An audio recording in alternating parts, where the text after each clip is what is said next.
Jamás imaginé que el regalo de cumpleaños número 70 de mi vida sería la traición más despiadada que un hijo puede hacerle a su madre. Mi nombre es Beatriz Morales. Vivo en Villa Gobernador Gálvez, aquí en Rosario, y lo que voy a relatarles cambió mi existencia para siempre. Esa mañana del sábado, me desperté con una sonrisa en los labios, pensando que finalmente Fernando había recordado lo importante que era esa fecha para mí. 70 años de vida merecían una celebración especial, y cuando me llamó 3 días antes diciéndome que preparara las maletas porque me llevaría a un lugar increíble, mi corazón se llenó de una alegría que no sentía desde hacía décadas. Qué equivocada estaba, qué ciega había sido todos estos años para no ver las verdaderas intenciones de la persona que más amé en este mundo. Esta casita donde estoy ahora, en la calle San Martín, 1847, ha sido testigo de mi historia completa.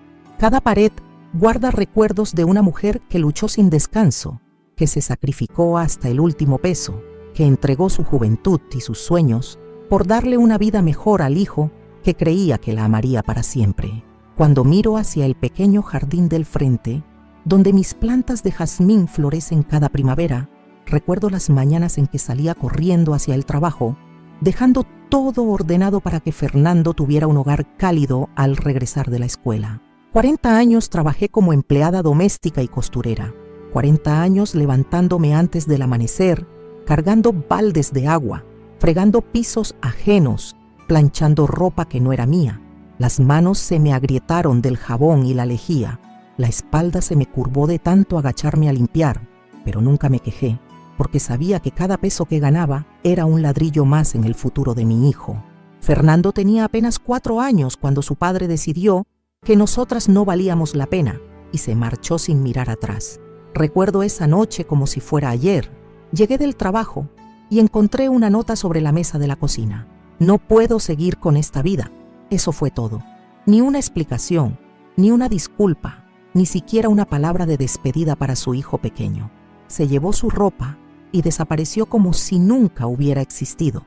Esa noche abracé a Fernando mientras dormía y le prometí en silencio que nunca le faltaría nada, que yo sería su padre y su madre, que lucharía contra el mundo entero si fuera necesario para que tuviera las oportunidades que yo nunca tuve.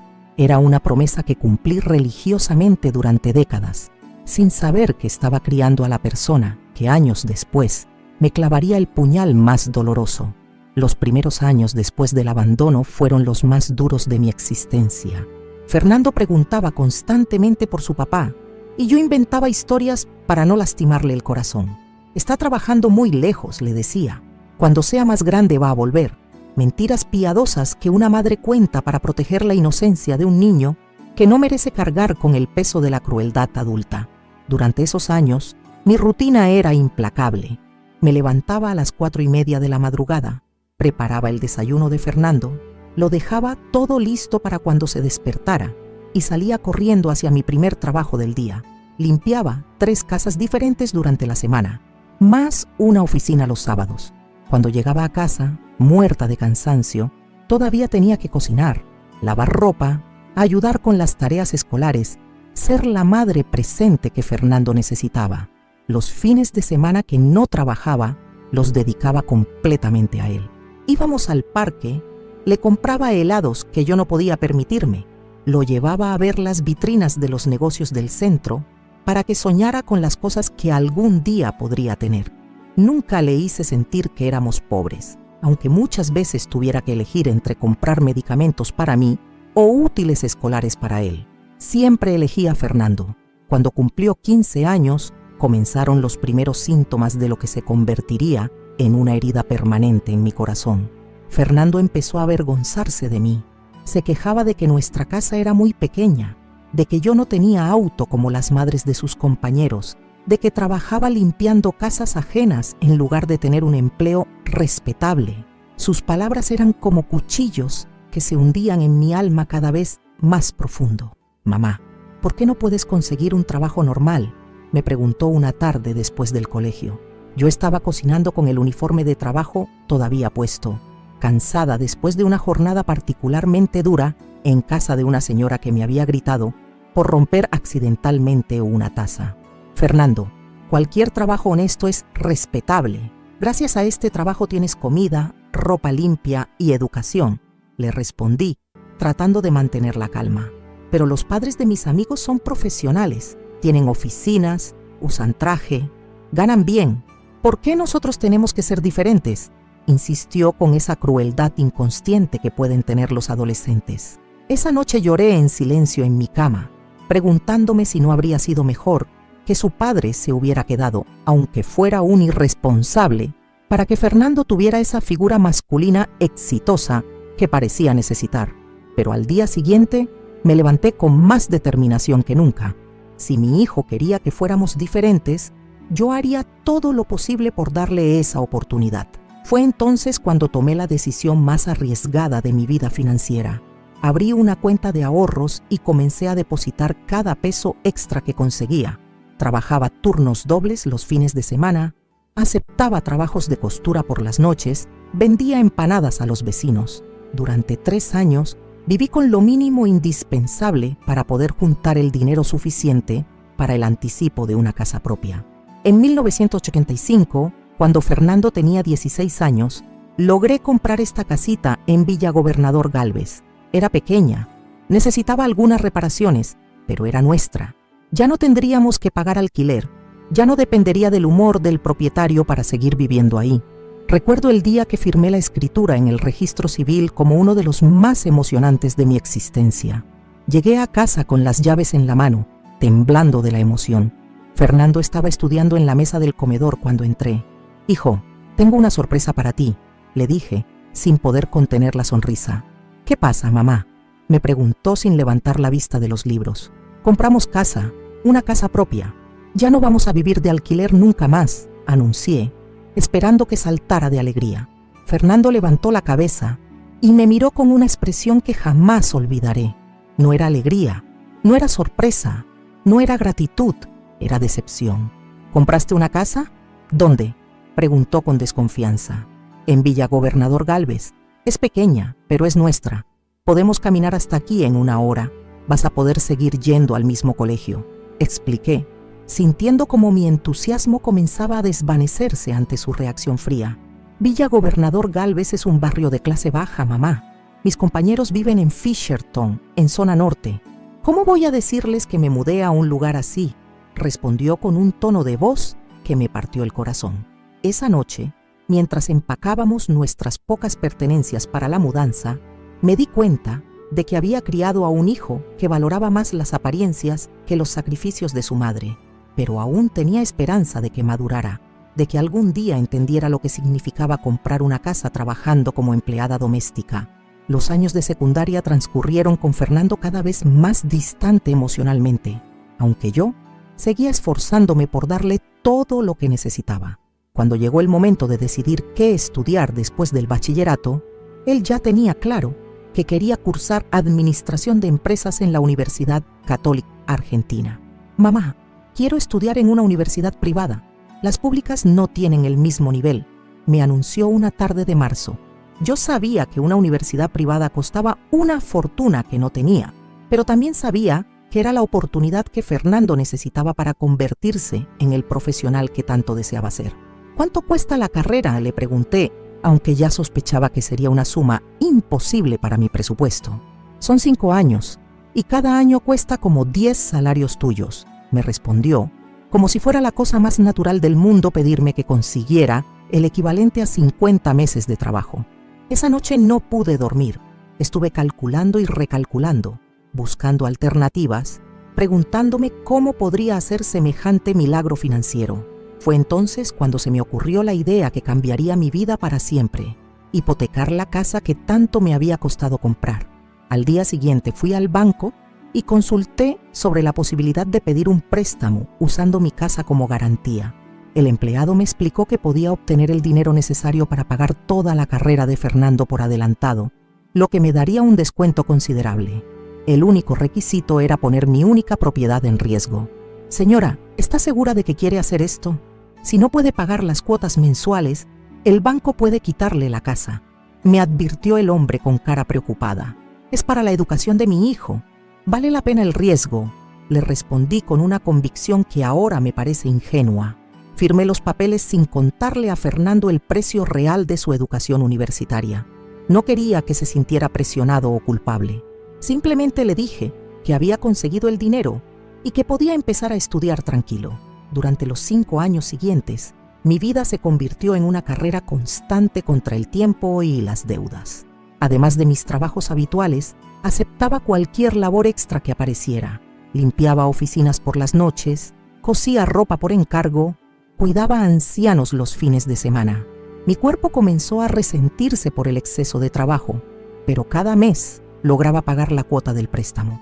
Fernando, por su parte, se sumergió completamente en su vida universitaria. Llegaba tarde a casa, salía temprano por las mañanas, siempre tenía trabajos grupales, estudios, exámenes. Yo me sentía orgullosa de verlo tan dedicado a sus estudios, aunque comencé a extrañar esos momentos de conversación que habíamos compartido durante su infancia. ¿Cómo te fue hoy en la facultad?, le preguntaba durante las pocas cenas que compartíamos. Bien, mamá. Tengo mucho que estudiar, respondía sin levantar la vista del plato, como si mi pregunta fuera una interrupción molesta. ¿Hay algo interesante que estés aprendiendo? Me gustaría saber de qué se trata tu carrera, insistía, genuinamente curiosa por su mundo académico. Son cosas complicadas de administración y economía. No creo que te interesen. Me cortaba con esa superioridad intelectual que había desarrollado. Gradualmente, Fernando comenzó a tratarme como si yo fuera una persona sin educación, incapaz de comprender conceptos básicos. Me explicaba cosas simples con condescendencia, como si fuera una niña pequeña, y evitaba contarme detalles sobre sus estudios o sus amigos. En el 2003, Fernando se graduó con honores. El día de la ceremonia, me senté en la última fila del auditorio, vestida con mi mejor ropa, sintiendo un orgullo indescriptible al ver a mi hijo recibir su diploma universitario. Había logrado algo que yo jamás soñé que fuera posible: convertir al hijo de una empleada doméstica en un profesional universitario. Después de la ceremonia, cuando le pregunté si quería que fuéramos a celebrar juntos, me dijo que tenía planes con sus compañeros de la facultad y que nos veríamos en casa más tarde. Esa noche llegó pasada la medianoche, con olor a alcohol, y apenas me saludó antes de irse a dormir. Al mes siguiente, Fernando consiguió empleo en una empresa importante del centro de Rosario. Su primer sueldo era 3 veces mayor que el mío, y inmediatamente comenzó a hacer planes para alquilar un departamento en zona norte y comprarse un auto usado. «Mamá, ya es hora de que tenga mi propia independencia», me anunció una tarde mientras hacía cuentas en su cuaderno. «Claro, hijo, ya eres un hombre profesional», le respondí, aunque por dentro sentía una punzada de abandono. «Encontré un departamento en Fisherton. Es chico, pero está en una zona lindísima», me contó con entusiasmo. «¿Y cuándo te mudas?», le pregunté, tratando de sonar natural. «El mes que viene». «Ya pagué el depósito», respondió, como si fuera una decisión que no requería mi opinión. Esa noche, sola en la casa que había hipotecado para pagar sus estudios, me di cuenta de que Fernando se marchaba sin siquiera ofrecer ayudarme con el préstamo que aún tenía que pagar durante varios años más. No era que esperara que me mantuviera, pero una pequeña contribución habría demostrado gratitud por todo lo que había hecho por él. Durante los años siguientes, la relación con Fernando se volvió cada vez más distante. Me visitaba 1 o 2 veces por mes, siempre con prisa, siempre hablando de sus éxitos laborales, sus nuevos proyectos, las personas importantes que conocía. Era como si yo me hubiera convertido en una obligación social que cumplía por cortesía. En el 2007, Fernando me informó que se casaba con Vanessa, una mujer que había conocido en el trabajo. La boda sería en un salón elegante de zona norte, y yo podía asistir como invitada. No me pidió opinión sobre nada, no me incluyó en los preparativos, no me presentó a la familia de ella hasta el mismo día del casamiento. Vanessa era una mujer bonita, educada, de clase media alta. Desde el primer momento noté que me miraba con cierto desdén, como evaluando si yo estaba a la altura de pertenecer a su nueva familia. Durante la ceremonia me senté en una mesa lateral, saludando educadamente a personas que no conocía y que obviamente sabían muy poco sobre mí. «¿Usted es la mamá de Fernando?», me preguntó una señora elegante durante la cena.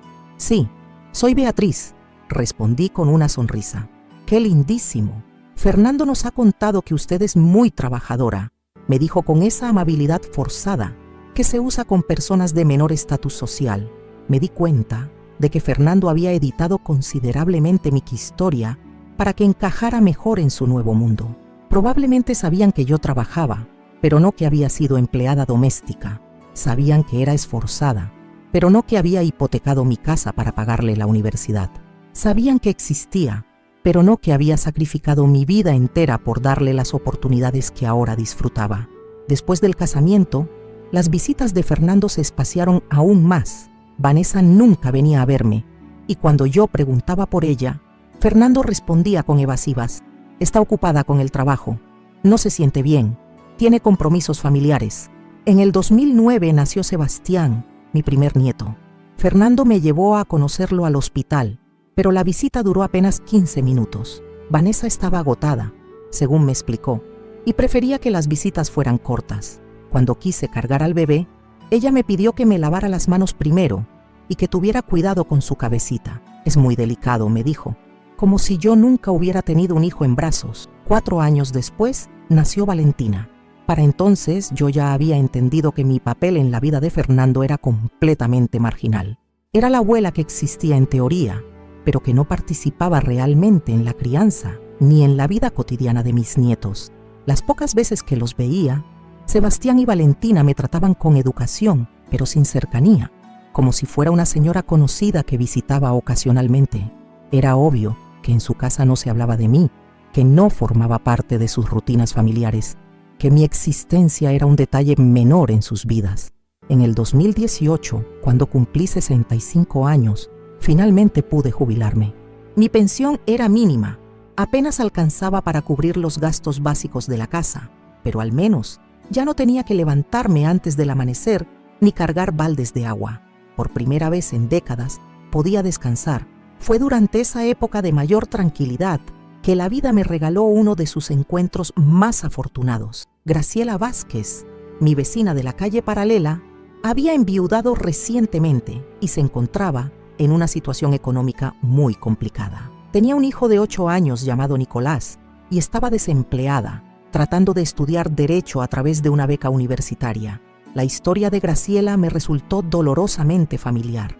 Una mujer sola, luchando contra las dificultades, sacrificándose por darle un futuro mejor a su hijo. La diferencia era que ella tenía la oportunidad de estudiar una carrera profesional, algo que yo jamás había podido siquiera soñar. Señora Beatriz, ¿usted cree que estoy loca por intentar ser abogada a mi edad? ¿Con un niño pequeño?, me preguntó una tarde mientras tomábamos mate en mi patio. Graciela, nunca es tarde para perseguir un sueño, y tu hijo va a estar orgulloso de tener una madre profesional, le respondí, recordando mis propios anhelos truncados por las circunstancias. Desde ese día, Graciela y Nicolás se convirtieron en la familia que Fernando nunca había querido ser. Ella me consultaba sus dudas legales, me contaba sobre sus estudios, me incluía en las celebraciones importantes. Nicolás me decía abuela Beatriz, con un cariño genuino que mis propios nietos jamás habían demostrado. Durante los años que siguieron, fui testigo del crecimiento profesional de Graciela. Se recibió de abogada con las mejores notas, aprobó el examen del Colegio de Abogados, consiguió trabajo en un estudio jurídico prestigioso. A diferencia de Fernando, ella jamás se avergonzó de la ayuda que había recibido de mí durante sus años de estudio. Fue Graciela quien me alertó sobre la importancia de proteger legalmente mis bienes y documentos en la vejez. Señora Beatriz, usted debería hacer un poder a favor de alguien de confianza. En caso de que algún día no pueda manejar sus asuntos, es importante tener todo preparado. Me aconsejó con conocimiento profesional. ¿Y para qué serviría eso?, le pregunté, sin entender completamente las implicaciones legales. Un poder le permite a otra persona actuar en su nombre ante bancos, registros civiles, cualquier trámite legal. Es una protección para usted y para sus bienes, me explicó pacientemente. En el 2019, siguiendo su sugerencia, hice un poder general a favor de Graciela. El documento fue firmado ante escribano, con testigos, registrado legalmente. Fernando no sabía de la existencia de ese papel, porque para ese momento nuestra relación ya era tan superficial que no compartíamos información personal importante. Los meses previos a mi cumpleaños número 70 transcurrieron con normalidad. Fernando seguía apareciendo esporádicamente, siempre deprisa, siempre con la misma rutina de preguntas protocolarias. ¿Cómo está, mamá? ¿Necesita algo? ¿Está bien de salud? Preguntas automáticas que no esperaban respuestas profundas ni conversación genuina. Yo ya había aceptado que nuestra relación era así, distante, formal, vacía de contenido emocional real. Fernando había construido su vida exitosa y yo era simplemente una obligación familiar que cumplía por educación. No esperaba demostraciones de amor, no esperaba participación en su vida, no esperaba que recordara fechas importantes. Por eso, cuando me llamó 3 días antes de mi cumpleaños, ya me sorprendí. Era extraño que se acordara de la fecha con tanta anticipación, pero cuando me dijo que tenía una sorpresa especial preparada, que me llevaría a un lugar maravilloso, que sería una experiencia inolvidable, sentí que tal vez, después de tantos años de indiferencia, mi hijo había recordado lo que significaba tener una madre. Qué ingenua fui al creer que Fernando podía haber desarrollado sentimientos genuinos hacia mí después de décadas de frialdad calculada. El día de mi cumpleaños me levanté temprano, me puse mi mejor vestido, me peiné con cuidado, hasta me maquillé un poco. Hacía años que no me arreglaba tanto para salir. Fernando había dicho que fuera elegante porque el lugar era especial y yo quería estar a la altura de su sorpresa. Preparé una pequeña valija con ropa para varios días, tal como me había pedido. Pensé que tal vez me llevaría a unas termas, o a una posada en las sierras, o quizás a conocer alguna ciudad histórica. Mis fantasías eran modestas, pero estaban llenas de ilusión. Cuando Fernando llegó puntualmente a las 9 de la mañana, noté inmediatamente que algo estaba diferente en su actitud. No parecía alegre ni emocionado por la sorpresa que había preparado. Parecía tenso, ansioso, como alguien que está a punto de cumplir una tarea desagradable pero necesaria. ¿Todo bien, Fernando? Te veo preocupado. Le pregunté mientras él cargaba mi valija en el baúl de su auto. Sí, mamá. Solo estoy pensando en el tráfico. Vamos a llegar un poco tarde, me respondió sin mirarme a los ojos. Durante el viaje, mis intentos de conversación fueron recibidos con respuestas monosilábicas. Pregunté por los chicos, por Vanessa, por su trabajo.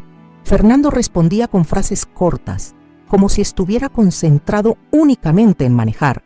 Yo atribuí su comportamiento a los nervios de la sorpresa, pensando que tal vez estaba ansioso por ver mi reacción cuando llegáramos al destino. Después de 1 hora de viaje, comencé a notar que estábamos en una zona de Rosario que no reconocía. Las calles eran más amplias, había más espacios verdes, las construcciones parecían más nuevas. Debe ser un lugar bonito, pensé, imaginándome tal vez un hotel boutique o una posada familiar. Cuando Fernando estacionó frente a un edificio de 3 pisos con fachada institucional, mi corazón comenzó a latir más rápido. Había algo en la arquitectura del lugar, en los jardines demasiado prolijos, en las ventanas con rejas decorativas, que me resultaba inquietante. Fue entonces cuando vi el cartel dorado junto a la entrada principal: Residencia Geriátrica Atardecer Dorado. Cuidados especializados para la tercera edad. El mundo se detuvo a mi alrededor. Las palabras del cartel se repetían en mi mente como un eco insoportable. Residencia geriátrica. Cuidados especializados. Tercera edad. Fernando había apagado el motor del auto y me estaba mirando con una expresión que jamás había visto en su rostro. No era tristeza, no era culpa, no era dolor por la decisión que estaba tomando. Era determinación fría, como la de alguien que finalmente va a deshacerse de un problema molesto. Ahora necesito que vengan conmigo para descubrir exactamente qué palabras usó Fernando para justificar lo injustificable. Cómo intentó convencerme de que internar a su propia madre era un acto de amor. Necesito que sepan cómo reaccioné cuando entendí que el regalo de cumpleaños que había esperado con tanta ilusión era en realidad el plan más cruel que un hijo puede diseñar contra la mujer que le dio la vida.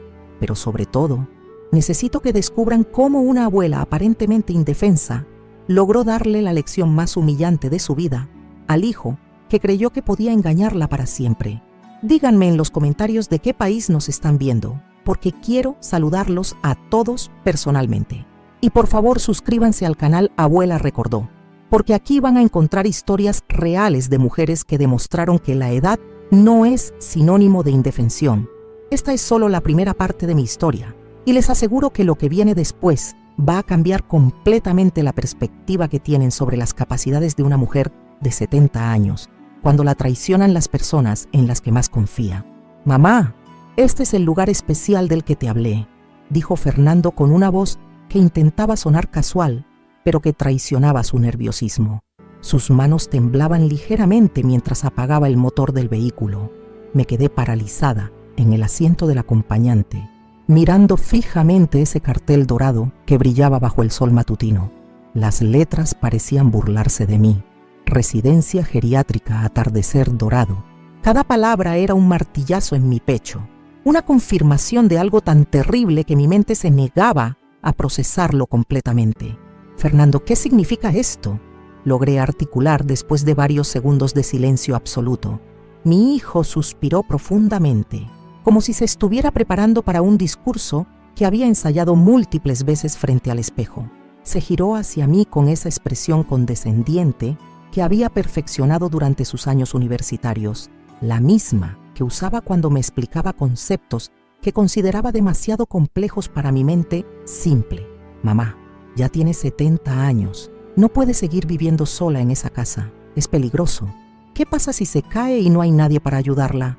¿Qué pasa si se olvida de cerrar la llave del gas o se confunde con los medicamentos?». Comenzó su letanía de justificaciones. Cada una de sus palabras era como un bofetón. Caerme, olvidarme del gas, confundirme con medicamentos. Yo que seguía limpiando mi casa de arriba abajo cada semana, que cocinaba todos los días sin problema, que manejaba mis finanzas perfectamente, que no tomaba ninguna medicación regular porque gozaba de buena salud para mi edad. «Pero Fernando, yo estoy perfectamente bien.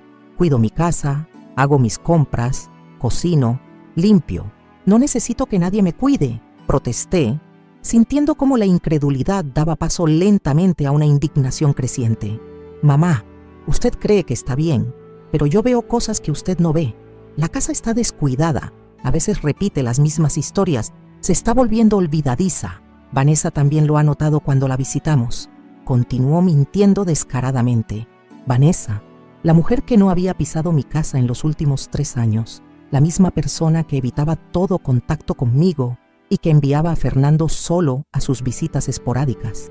¿Cuándo exactamente había observado Vanessa mi supuesto deterioro mental? ¿Cuándo fue la última vez que Vanessa me visitó para poder hacer esas observaciones?, le pregunté, poniendo en evidencia la falsedad de su argumento. Fernando se removió incómodo en su asiento. Había sido atrapado en una mentira obvia y ahora tenía que improvisar una nueva justificación. «Bueno, yo le cuento a Vanessa cómo la encuentro cuando vengo a verla, y los dos estamos preocupados. Hemos investigado mucho antes de tomar esta decisión.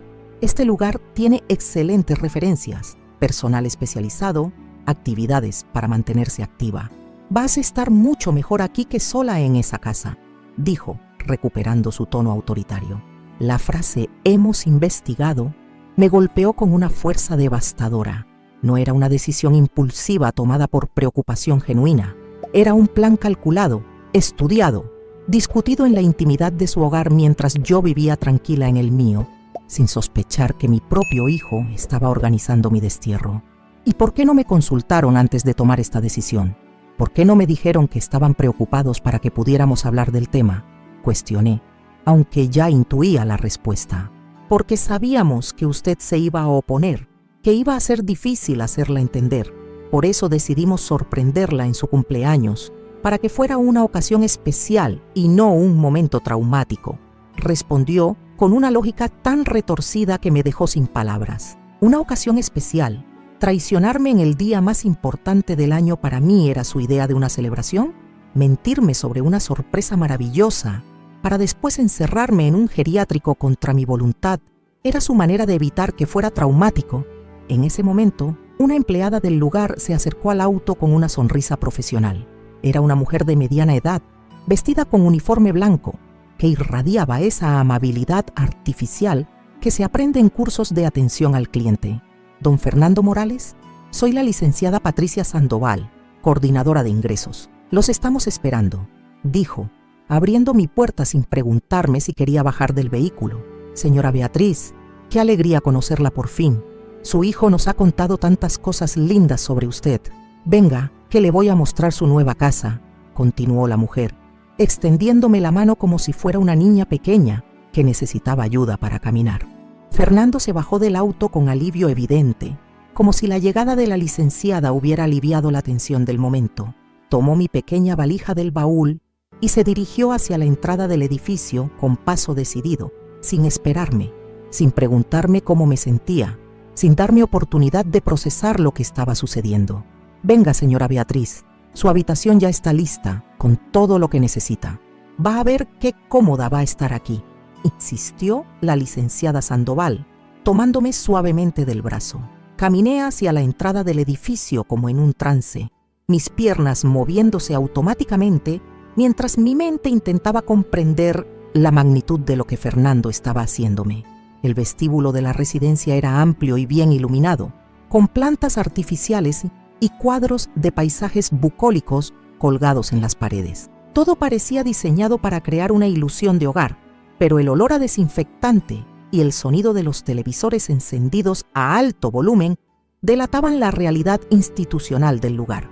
Por aquí, por favor, indicó la licenciada, guiándonos hacia un pasillo largo con puertas numeradas a ambos lados. La habitación de la señora Beatriz es la número 14.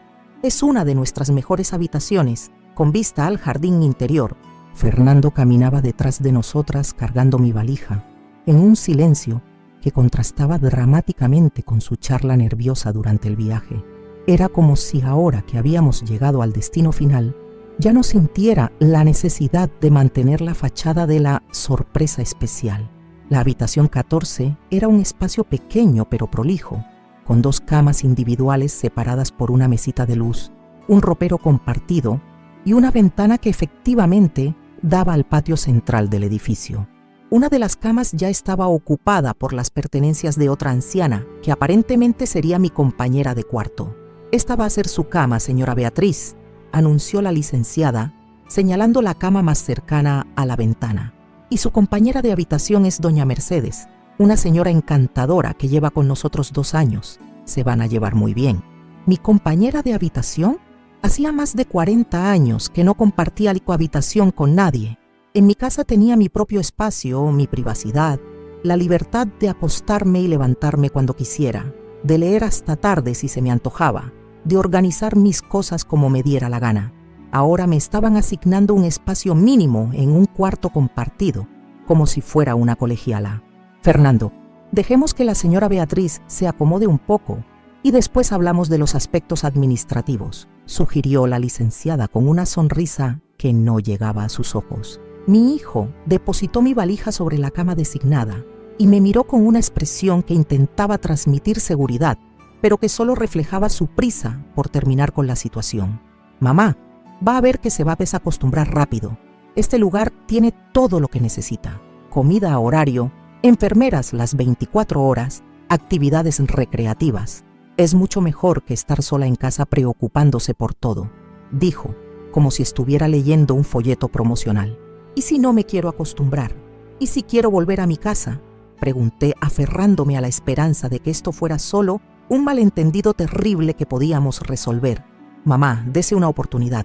Pruebe vivir aquí por un tiempo y va a ver que es lo mejor para usted», respondió evasivamente, evitando comprometerse con una respuesta directa. La licenciada Sandoval intervino con su profesionalismo ensayado. «Señora Beatriz, entiendo que al principio puede parecer abrumador, pero todos nuestros residentes pasan por un periodo de adaptación. En pocas semanas va a sentirse como en casa». «¿Como en casa? ¿Cómo podía sentirme como en casa en un lugar donde no conocía a nadie, donde no podía cocinar mi propia comida, donde tenía que seguir horarios establecidos por otros, donde mi privacidad había desaparecido por completo? Quisiera conocer los detalles de mi estadía. ¿Por cuánto tiempo planeo quedarme?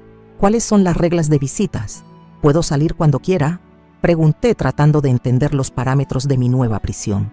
Fernando y la licenciada intercambiaron una mirada rápida, como 2 cómplices que no habían coordinado bien sus historias. «Bueno, señora Beatriz, eso son cosas que vamos a ir viendo día a día.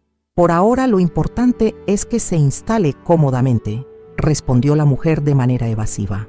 Fernando, ¿cuánto tiempo planeas que me quede aquí? Insistí, dirigiéndome directamente a mi hijo.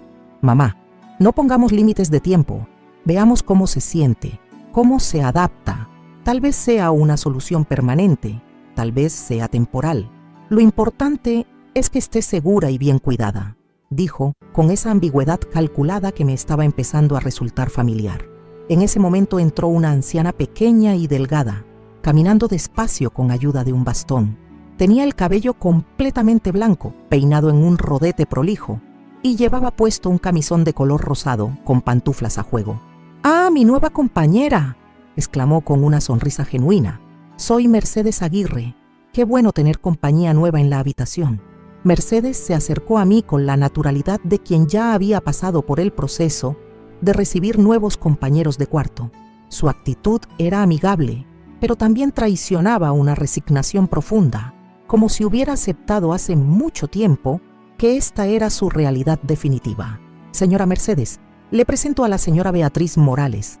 Va a ser su nueva compañera de habitación, dijo la licenciada con entusiasmo forzado. ¡Qué maravilla! Hacía meses que estaba sola en el cuarto. ¿De qué barrio viene, querida?, preguntó Mercedes, sentándose en su cama con cuidado. De Villa Gobernador Gálvez, respondí automáticamente, aunque mi mente estaba en otro lugar. ¡Ah, qué lindo barrio! Yo vivía en zona norte, pero mis hijos decidieron que era mejor que viniera acá. Al principio cuesta, pero después una se acostumbra. Acá cuidamos unas a otras, dijo Mercedes con esa sabiduría melancólica de quien había atravesado el mismo proceso traumático que yo estaba comenzando a vivir. Sus palabras fueron como un puñal en mi corazón. Mis hijos decidieron. La misma frase que podría resumir mi propia situación. Mercedes había sido despojada de su autonomía por decisión de otros, exactamente como me estaba sucediendo a mí. ¿Y usted está conforme aquí?, le pregunté, necesitando escuchar una perspectiva honesta de alguien que había vivido esta experiencia. Mercedes miró rápidamente hacia Fernando y la licenciada, como evaluando qué tanto podía decir en su presencia. Es diferente a la vida que una está acostumbrada, pero las enfermeras son buenas y la comida es decente, respondió diplomáticamente. Fernando aprovechó la pausa en la conversación para anunciar que tenía que irse. Mamá, la dejo para que se vaya conociendo con la señora Mercedes y se familiarice con el lugar. Mañana vengo a visitarla para ver cómo se está sintiendo, dijo, dándome un beso rápido en la mejilla. ¿Te vas ya? ¿No te quedas a almorzar conmigo?, pregunté, sintiendo una punzada de pánico ante la perspectiva de quedarme sola en ese lugar. Tengo compromisos, mamá, pero mañana vengo temprano, respondió, ya caminando hacia la puerta. Fernando, espera, lo llamé, con una súplica desesperada en mi voz. Se detuvo en el umbral y se giró hacia mí con impaciencia mal disimulada. ¿Qué pasa, mamá? ¿Estás completamente seguro de que esto es lo mejor para mí?, le pregunté, dándole una última oportunidad de reconsiderar su decisión. Mamá, confíe en mí. Soy su hijo, la amo, y solo quiero lo mejor para usted.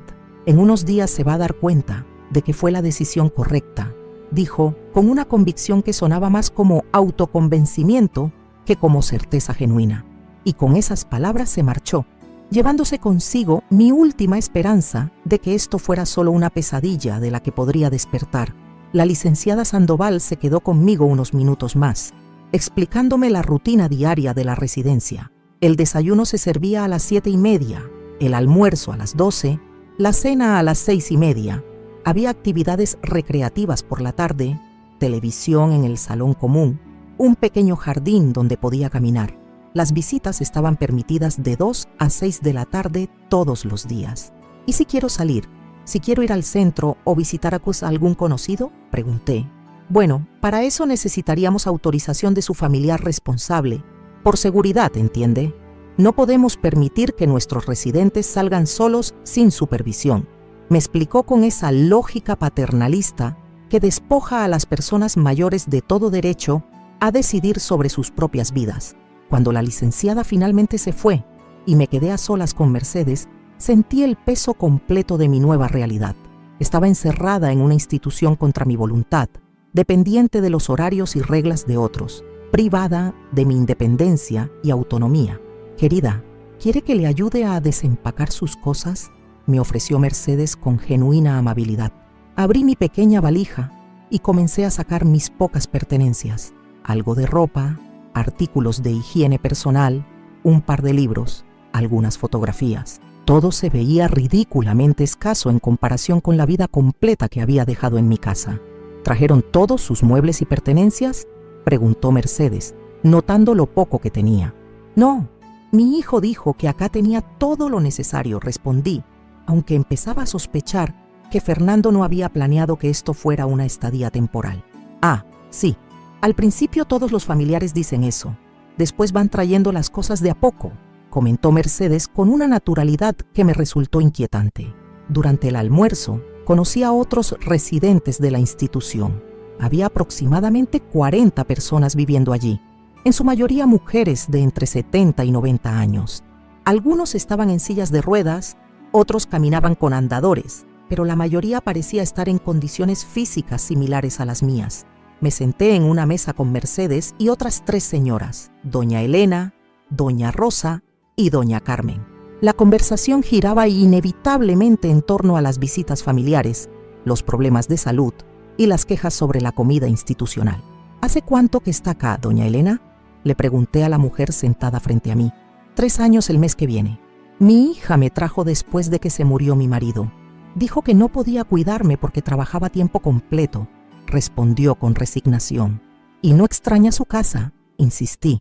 Los primeros meses lloraba todas las noches, después una se acostumbra. ¿Qué más queda?, dijo con una tristeza tan profunda que me estremeció. Cada historia que escuchaba era una variación de la misma traición familiar.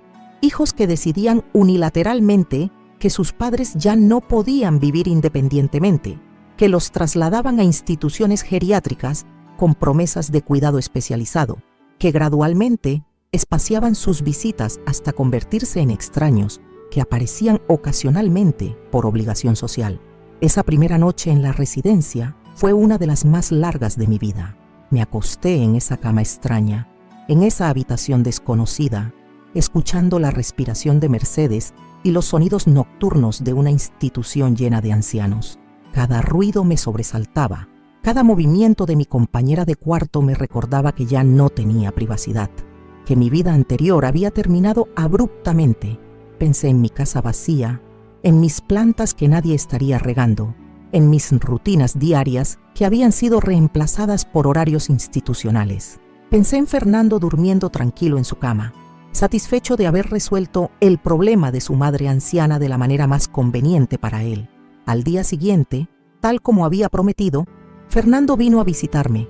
Llegó durante el horario de visitas con una sonrisa forzada y un ramo de flores que parecía haber comprado en la estación de servicio. ¿Cómo durmió, mamá? ¿Se está acostumbrando al lugar?, preguntó con esa amabilidad artificial que había perfeccionado para estas ocasiones. Fernando, necesito que me digas la verdad. ¿Esto es permanente? ¿Planeas dejarme acá para siempre?, le pregunté directamente sin preámbulos. Mamá, ¿por qué piensa en eso? Recién llegó ayer. Démosle tiempo al tiempo, respondió evasivamente. Porque necesito saberlo. Necesito entender si esto es un cuidado temporal mientras me recupero de algo, o si decidiste que este es mi nuevo hogar para el resto de mi vida, insistí. Fernando suspiró con impaciencia, como si mis preguntas fueran caprichos irracionales de una anciana confundida. Mamá, usted ya no puede vivir sola. Es la realidad. Yo tengo mi familia, mis responsabilidades. No puedo estar pendiente de usted las 24 horas del día. Aquí tiene todo lo que necesita. Personas que la cuiden profesionalmente, dijo con una frialdad que me cortó como un cuchillo. ¿Y mi casa? ¿Qué vas a pasar con mi casa?, pregunté, aunque temía la respuesta. La casa va a seguir ahí, mamá. No se preocupe por eso ahora, respondió con una vaguedad que inmediatamente me puso en alerta. Fernando, esa casa es mía. La compré con mi trabajo, la pagué con mi esfuerzo. No puedes hacer nada con ella sin mi autorización, le recordé con firmeza. Por supuesto, mamá. Nadie va a tocar su casa sin consultarle. Me tranquilizó con palabras que después descubriría que eran completamente falsas. La visita duró apenas 1 hora. Fernando se mostró impaciente. Miraba constantemente el reloj, respondía a mis preguntas de manera superficial. Era obvio que cumplía con una obligación social, no que estuviera visitando a su madre por amor genuino. Durante los días siguientes, comencé a observar más detenidamente la dinámica de la residencia. Las enfermeras eran eficientes pero impersonales. Trataban a los residentes como números en lugar de como personas con historias y dignidad. Las actividades recreativas eran infantilizantes. Bingo con premios ridículos, pintura de dibujos simples, ejercicios de coordinación que parecían diseñados para niños. Pero lo que más me perturbaba era la actitud de resignación de mis compañeros residentes. Habían aceptado que esta era su realidad final, que no tenían poder para cambiar su situación, que dependían completamente de las decisiones de familiares que los visitaban cada vez menos. Fue durante mi segunda semana en la residencia que algo sucedió que cambió completamente mi perspectiva sobre toda la situación. Una de las empleadas de limpieza, una joven llamada Cristina, se acercó a mí durante la hora del almuerzo con información que me helaría la sangre. Cristina era una muchacha de unos 25 años que trabajaba en el turno de la tarde limpiando los pasillos y habitaciones de la residencia. A diferencia del personal de enfermería, que mantenía esa distancia profesional fría, Cristina siempre me saludaba con calidez genuina y a veces se detenía para intercambiar algunas palabras cuando no había supervisores cerca. «Señora Beatriz, ¿puedo hablar con usted un momento?», me susurró mientras limpiaba la mesita de noche de mi habitación. Mercedes había salido a tomar sol al patio, así que estábamos solas. «Claro, querida». «¿Qué necesitas?», le respondí, notando inmediatamente la expresión preocupada en su rostro. Cristina miró hacia la puerta para asegurarse de que nadie nos escuchara.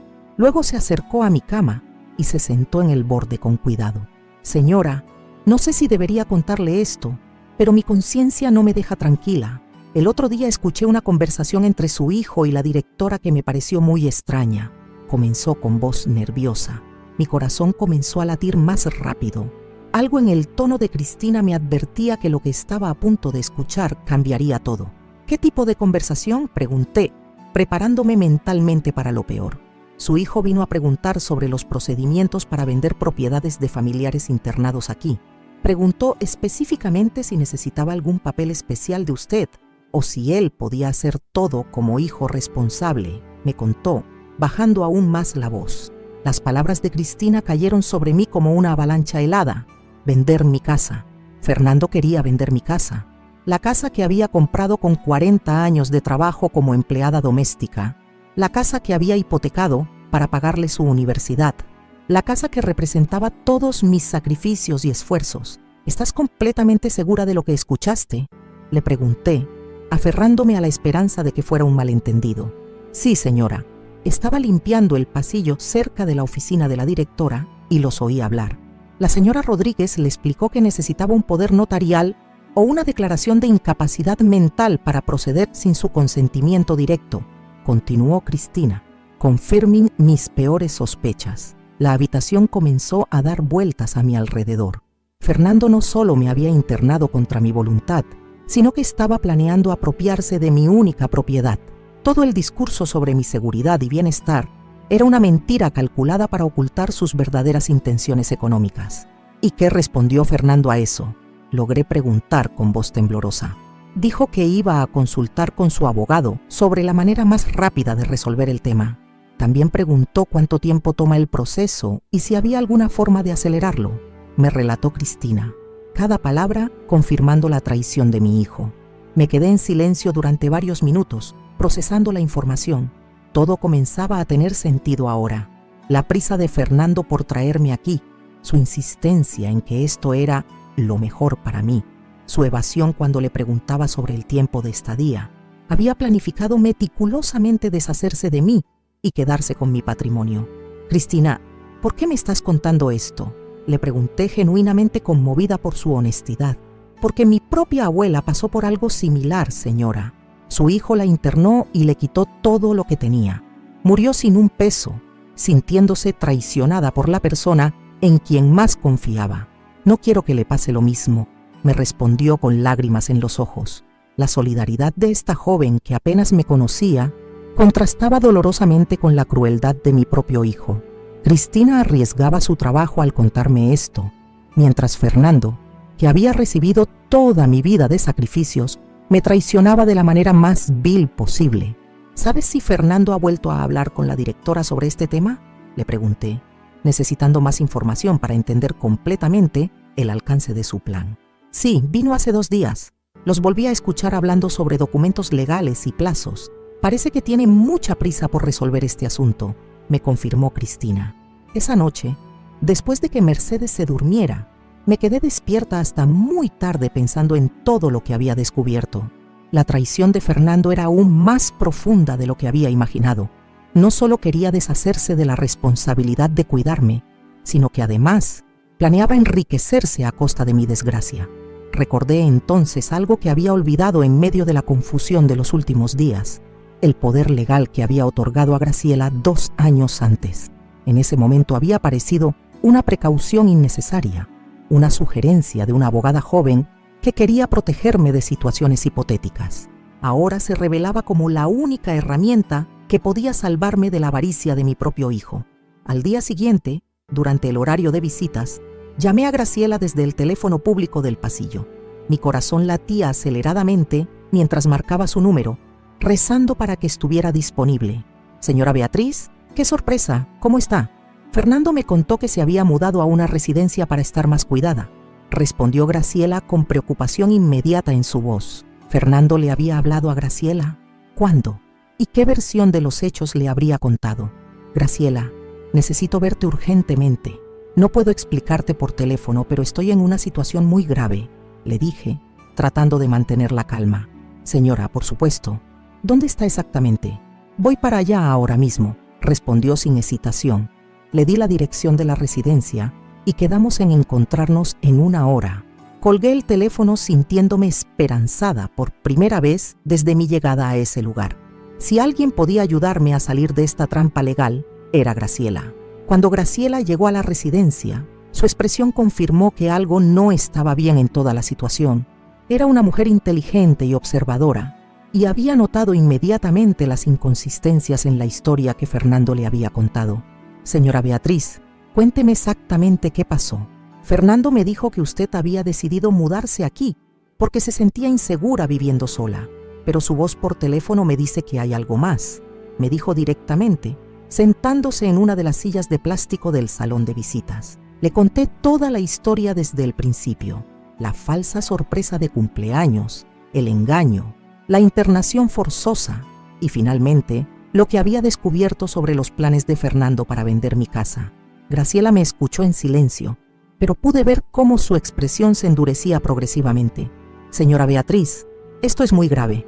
Lo que Fernando está intentando hacer es apropiación ilegal de bienes, y internarla contra su voluntad cuando usted está en perfecto estado mental es un delito, me explicó con autoridad profesional. Pero Graciela, ¿qué puedo hacer? Estoy aquí encerrada, él tiene acceso a mis documentos, aparentemente puede tomar decisiones sobre mi vida sin consultarme, le dije, sintiendo el peso de mi vulnerabilidad. ¿Se acuerda del poder que me otorgó hace 2 años?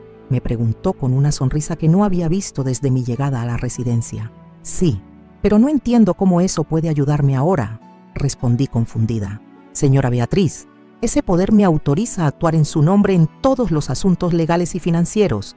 Puedo proteger su casa, su dinero, sus documentos. Fernando no puede vender nada sin enfrentarse conmigo primero, me explicó. Y por primera vez en semanas sentí un rayo de esperanza. ¿Realmente puedes hacer eso?, le pregunté, sin atreverme a creer completamente que había una salida. No solo puedo, sino que voy a hacerlo. Mañana mismo voy a ir al registro de la propiedad y voy a transferir temporalmente su casa a mi nombre para protegerla de cualquier intento de venta fraudulenta, me aseguró con determinación. La explicación de Graciela me tranquilizó enormemente, pero también me hizo consciente de lo cerca que había estado de perder todo. Si no fuera por la honestidad de Cristina y la lealtad de Graciela, Fernando habría logrado despojarme de mi patrimonio sin que yo pudiera hacer nada para impedirlo. Y con respecto a mi situación aquí en la residencia, le pregunté, eso también lo vamos a resolver. Usted está aquí porque Fernando convenció a la administración de que era su tutor legal, pero en realidad no tiene ninguna autoridad legal sobre usted. Como persona competente mentalmente, puede irse cuando quiera, me explicó Graciela. ¿Pero no necesito la autorización de Fernando para salir?, pregunté, recordando lo que me había dicho la licenciada Sandoval. Señora Beatriz, Fernando la engañó a usted y engañó a la administración de esta residencia. Usted no es una incapaz mental, no está bajo tutela judicial, no necesita permiso de nadie para manejar su propia vida, me aclaró con firmeza.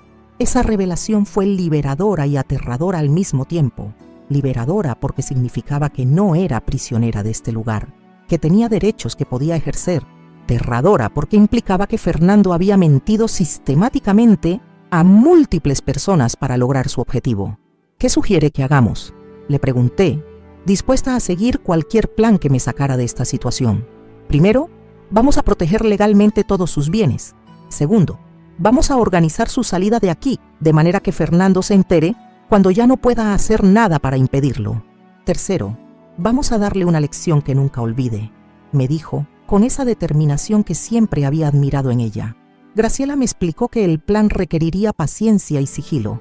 Mientras ella trabajaba en los aspectos legales, yo debía mantener mi rutina normal en la residencia, sin dar señales de que estaba planeando algo.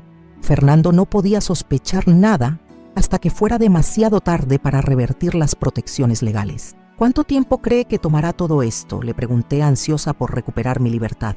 Con los documentos que tengo, puedo hacer la transferencia de la casa en una semana. Para organizar su salida de aquí y preparar todo lo demás, necesito aproximadamente 2 semanas más, me calculó. 3 semanas más en esta residencia parecían una eternidad, pero sabía que era el precio necesario para asegurar que Fernando no pudiera hacerme más daño. Durante los días siguientes, mantuve una fachada de normalidad, mientras por dentro bullía de anticipación y ansiedad. Fernando vino a visitarme 2 veces esa semana, y cada vez que lo veía tenía que controlarme para no confrontarlo directamente sobre sus planes. ¿Cómo se siente, mamá? ¿Se está adaptando mejor al lugar?, me preguntaba con esa falsa preocupación que ahora reconocía como pura actuación. Estoy bien, Fernando. Cada día me acostumbro un poco más, le respondía, fingiendo la resignación que él esperaba escuchar. Me alegra mucho oír eso. Sabía que iba a entender que esto era lo mejor para usted, me decía con satisfacción evidente. Cada una de estas conversaciones era una tortura, pero necesitaba que Fernando se sintiera seguro, que creyera que su plan había funcionado perfectamente y que yo había aceptado mi destino sin resistencia. Una semana después de mi conversación con Graciela, Cristina me buscó nuevamente durante su turno de limpieza.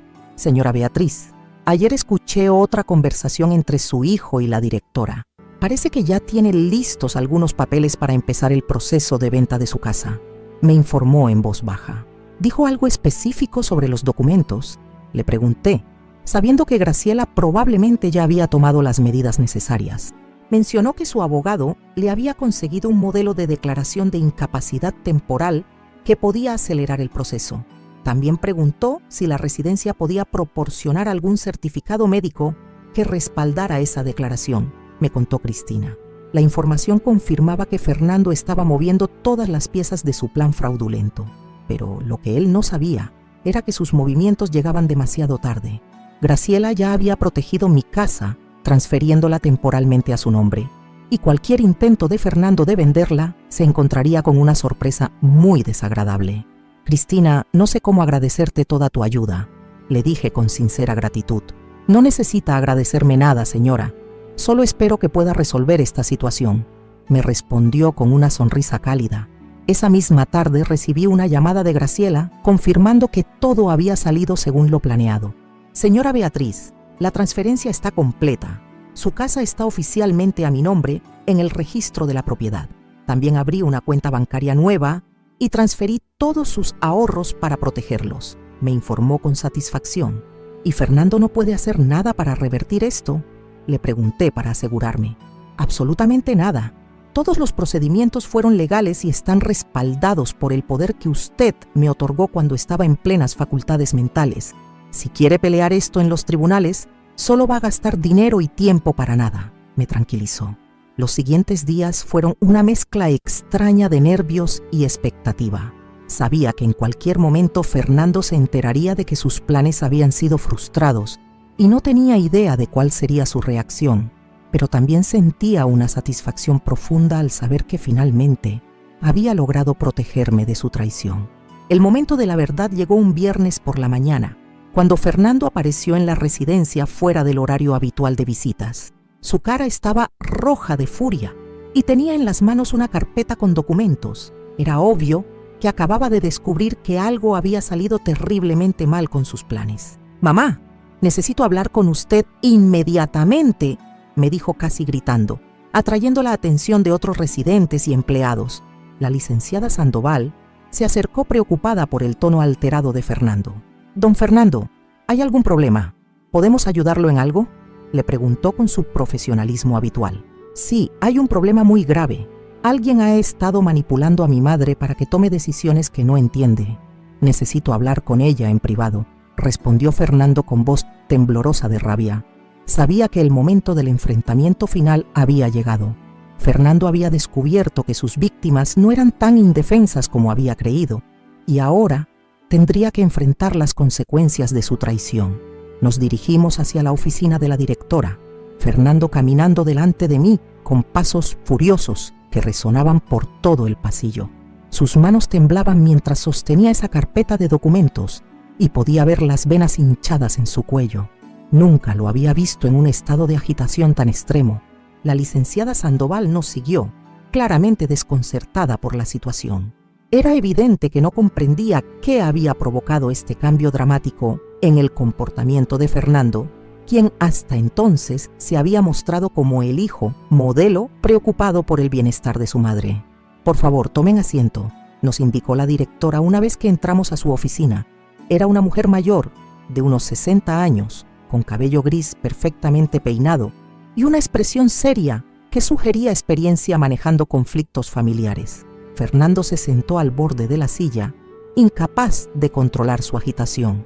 Yo, por el contrario, me acomodé tranquilamente, sintiéndome más serena de lo que había estado en semanas. Sabía que tenía todas las cartas ganadoras en mis manos. «Explíqueme exactamente qué está pasando, don Fernando», le pidió la directora con tono profesional. «Mi madre ha sido víctima de una estafa muy elaborada.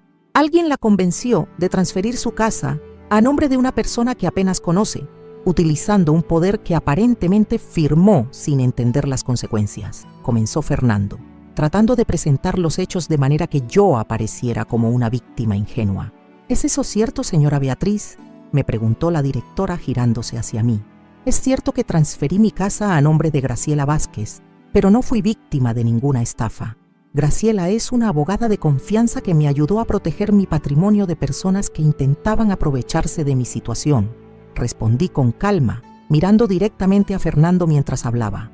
La cara de mi hijo se puso aún más roja. No esperaba que yo estuviera tan bien informada sobre mis propios asuntos legales. «Mamá, esa mujer se está aprovechando de usted. No puede ser que no se dé cuenta de lo que está pasando», exclamó Fernando, perdiendo completamente la compostura. «Fernando, la única persona que se estaba aprovechando de mí eres tú», le respondí con una firmeza que sorprendió incluso a la directora. El silencio que siguió fue tenso y pesado. Fernando me miraba con una expresión de incredulidad, como si no pudiera creer que yo fuera capaz de desafiar su autoridad tan directamente. «¿De qué está hablando, mamá? Yo solo he tratado de cuidarla, de asegurarme de que esté segura y bien atendida», intentó defenderse, recurriendo a su narrativa ensayada. «Fernando, yo sé que viniste aquí a preguntar sobre cómo vender mi casa. Sé que consultaste con la directora sobre documentos de incapacidad mental para poder proceder sin mi consentimiento. Sé que todo este montaje de la residencia geriátrica era parte de un plan para despojarme de mi patrimonio», le dije, revelando todo lo que había descubierto. La directora miró a Fernando con una expresión de sorpresa y desaprobación creciente. Era obvio que no estaba al tanto de los verdaderos motivos detrás de mi internación. «¿Es cierto eso, don Fernando? ¿Vino usted a consultar sobre la venta de propiedades?», le preguntó directamente. Fernando intentó mantener su compostura, pero las evidencias eran demasiado claras para negarlas. Yo solo estaba explorando opciones para el futuro. Las residencias geriátricas son caras y pensé que tal vez la casa podría ayudar a financiar los cuidados de mi madre a largo plazo», murmuró, tratando de justificar sus acciones. Pero Fernando, tú nunca me consultaste sobre vender mi casa. Nunca me preguntaste si yo estaba de acuerdo con usar mi patrimonio para pagar mis gastos en un lugar donde tú me pusiste sin mi consentimiento. Le rebatí, dejando al descubierto todas sus mentiras. La directora tomó notas en una libreta mientras escuchaba nuestra conversación. Era evidente que estaba reevaluando completamente la situación de mi internación. «Señora Beatriz, ¿usted quiere estar aquí en nuestra residencia?», me preguntó directamente. No, nunca quise estar aquí. Fernando me engañó diciéndome que me llevaba a una sorpresa de cumpleaños y cuando llegamos, resultó ser esta internación forzada. Le respondí honestamente. «Mamá, usted no puede vivir sola. Es peligroso a su edad. Aquí tiene cuidado profesional las 24 horas», insistió Fernando, desesperado por mantener el control de la narrativa. «Fernando, yo vivía perfectamente bien en mi casa. Cocinaba, limpiaba, manejaba mis finanzas, cuidaba mi jardín. No necesitaba cuidado profesional porque no tengo ninguna condición médica que lo requiera», le expliqué a la directora. «¿Ha sido evaluada médicamente desde que llegó aquí?», me preguntó la directora. «Sí, el médico de la residencia confirmó que estoy en excelente estado de salud física y mental para mi edad. No tomo medicaciones regulares, no tengo problemas de memoria, no necesito asistencia para ninguna actividad básica», le informé. La directora revisó mis expedientes médicos que tenía en su escritorio. «Efectivamente, aquí dice que la señora Beatriz está en perfecto estado de salud. No hay ninguna indicación médica que justifique su internación en nuestra residencia», confirmó, mirando a Fernando con seriedad. «Pero ella es mayor, puede tener un accidente, puede confundirse con las medicinas», argumentó Fernando débilmente. «Don Fernando, esos son riesgos normales que cualquier persona mayor enfrenta viviendo independientemente. No constituyen motivos legales para una internación contra la voluntad de la persona», le explicó la directora con autoridad profesional. Fernando se dio cuenta de que estaba perdiendo la batalla en todos los frentes. Sus argumentos sobre mi incapacidad habían sido desmentidos por los propios profesionales de la residencia y sus verdaderas intenciones económicas habían quedado al descubierto. «Mamá, ¿usted realmente cree que esa mujer, esa Graciela, se preocupa por usted sin esperar nada a cambio?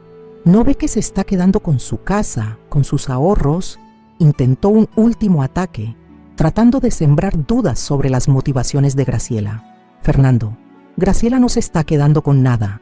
Ella protegió temporalmente mis bienes para evitar que tú te quedaras con ellos, mientras yo estaba internada aquí sin poder defenderme.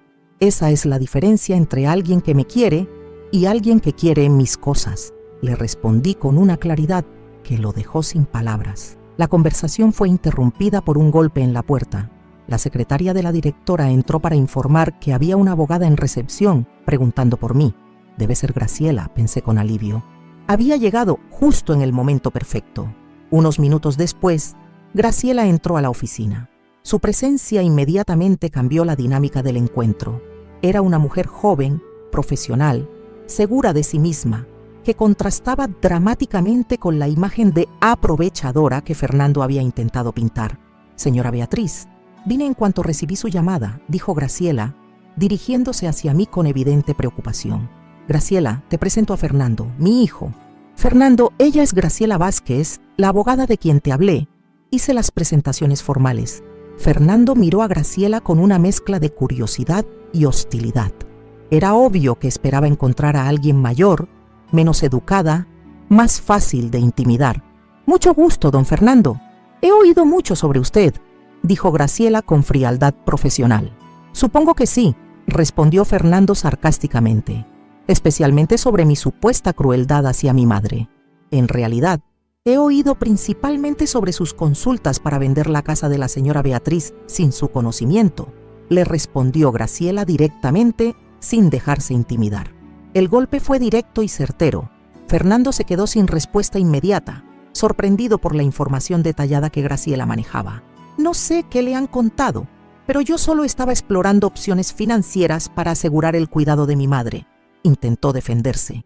«Opciones que incluían obtener una declaración de incapacidad mental falsa para proceder sin su consentimiento», le preguntó Graciela, revelando que conocía todos los detalles de su plan.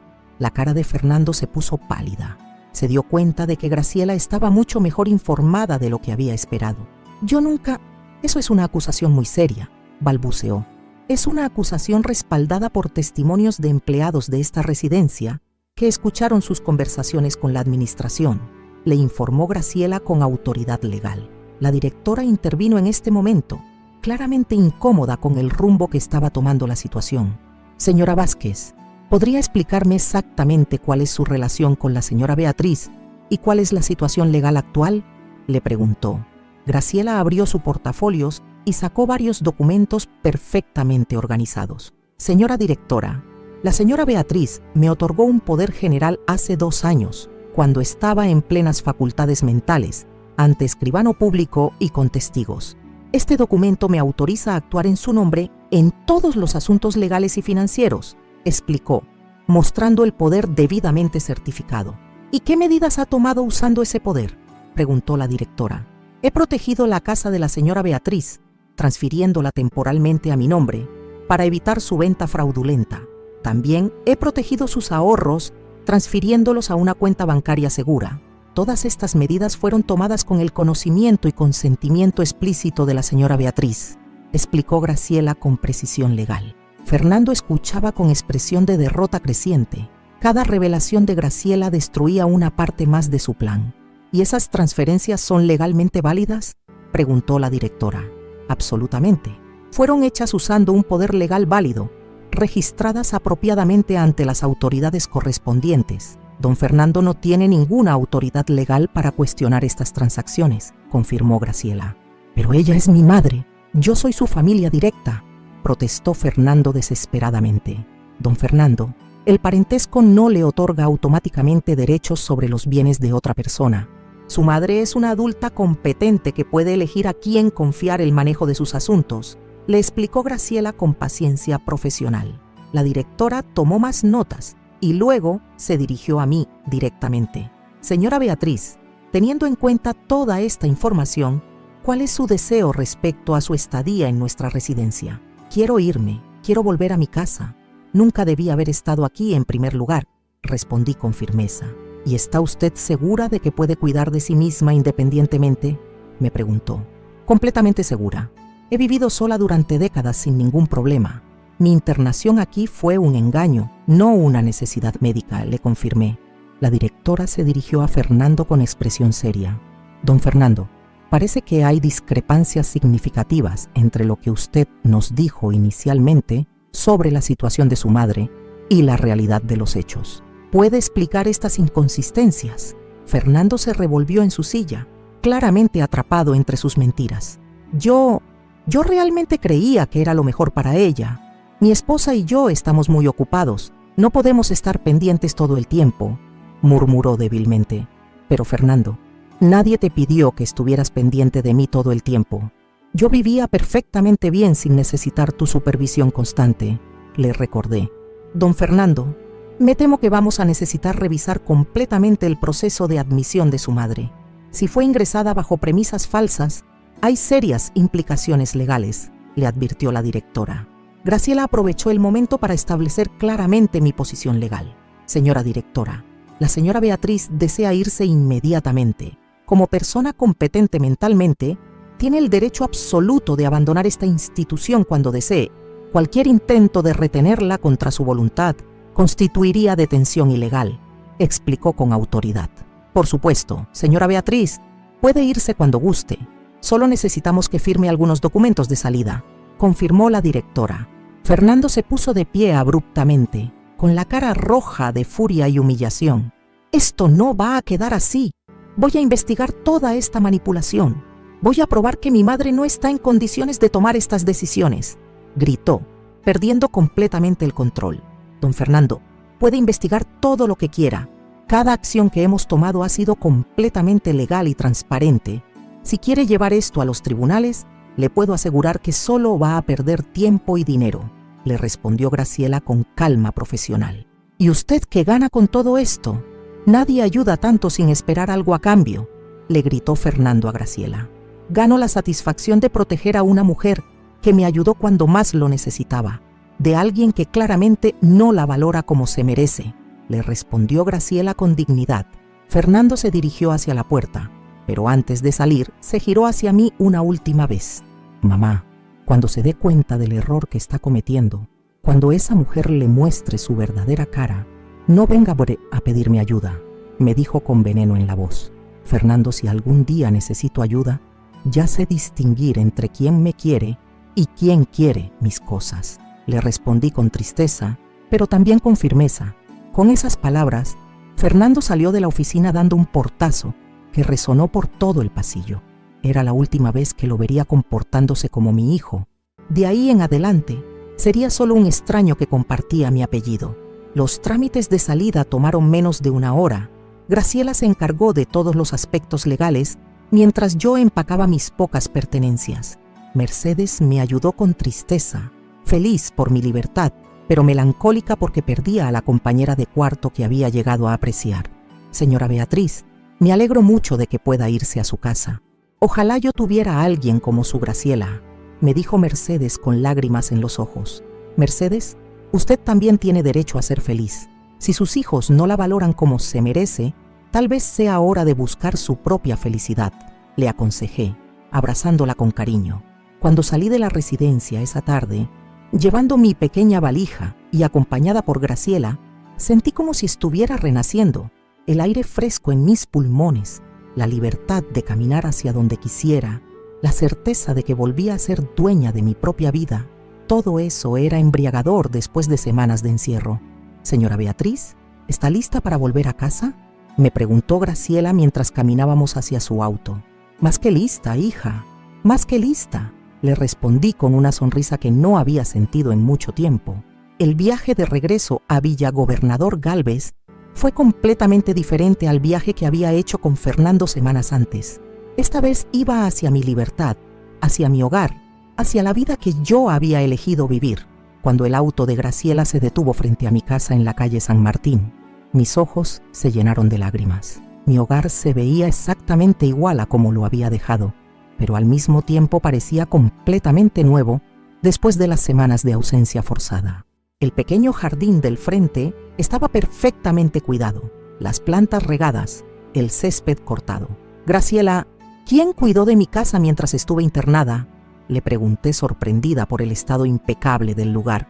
Nicolás y yo vinimos cada 2 días para regar las plantas y mantener todo en orden. No podíamos permitir que su hogar se deteriorara mientras usted estaba luchando por volver, me respondió con una sonrisa cálida. Caminé lentamente hacia la puerta principal, saboreando cada paso en mi propio terreno. Cuando introduje la llave en la cerradura y escuché el sonido familiar del mecanismo abriéndose, sentí como si estuviera rompiendo las cadenas que me habían mantenido prisionera. El interior de la casa olía a lavanda y limpieza. Cada mueble estaba en su lugar exacto, cada objeto donde lo había dejado. Graciela había preservado mi hogar como un santuario, manteniéndolo listo para mi regreso. No puedo creer que esté de vuelta, murmuré, tocando el respaldo de mi sillón favorito, el mismo donde había pasado tantas tardes leyendo y tejiendo. Señora Beatriz, esta siempre fue su casa y siempre será su casa. Nadie tenía derecho a arrancarla de aquí, me dijo Graciela con convicción. Esa primera noche en mi propia cama fue mágica. Después de semanas durmiendo en un colchón institucional, compartiendo habitación con extraños, siguiendo horarios impuestos por otros, estar nuevamente en mi espacio privado era liberador. Me quedé despierta hasta tarde simplemente disfrutando del silencio, de la privacidad, de la libertad de hacer lo que quisiera cuando quisiera. Al día siguiente, Nicolás vino a visitarme después del colegio. El niño corrió hacia mí con una alegría que me recordó dolorosamente el contraste con mis propios nietos, que apenas me conocían. Abuela Beatriz, qué bueno que regresaste a casa. Te extrañamos muchísimo, me dijo, abrazándome con fuerza genuina. Yo también los extrañé, querido. Gracias por cuidar mis plantas mientras estuve fuera, le respondí, revolviendo su cabello con cariño. Mamá me explicó que tu hijo te había llevado a un lugar donde no querías estar. ¿Ya no va a poder molestarte más?, me preguntó con esa honestidad directa que tienen los niños. No, mi amor, ya nadie va a poder obligarme a hacer cosas que no quiero hacer, le aseguré, sintiendo la verdad profunda de esas palabras. Durante las semanas siguientes, Fernando intentó contactarme varias veces. Llamaba por teléfono con diferentes estrategias, a veces suplicante, pidiendo perdón y prometiendo que había aprendido la lección, otras veces amenazador, advirtiendo sobre las consecuencias legales de mis decisiones, ocasionalmente manipulador, sugiriendo que Graciela me estaba usando para sus propios fines. Mamá, por favor, necesitamos hablar. Sé que cometí errores, pero sigo siendo su hijo, me decía en una de sus llamadas más patéticas. Fernando, eres mi hijo biológicamente, pero dejaste de comportarte como tal hace mucho tiempo.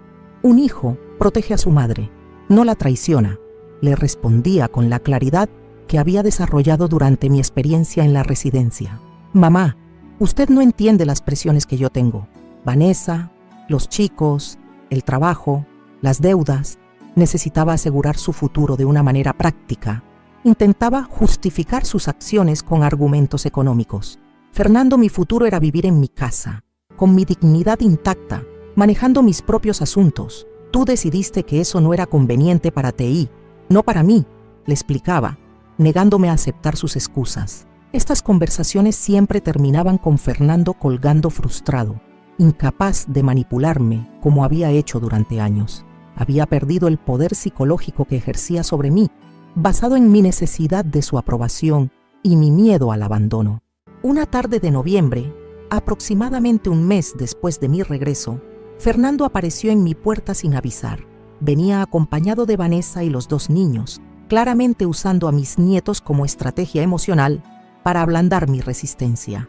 «Hola, abuela», dijeron Sebastián y Valentina educadamente, pero sin el entusiasmo que habría esperado de nietos visitando a su abuela, después de una separación prolongada. «Hola, queridos, ¿cómo están?», le respondí con cariño genuino, aunque sabía que esta visita tenía motivos ocultos. Vanessa me saludó con frialdad formal, como siempre había hecho. Era evidente que estaba allí contra su voluntad, probablemente presionada por Fernando para participar en esta operación de reconquista familiar.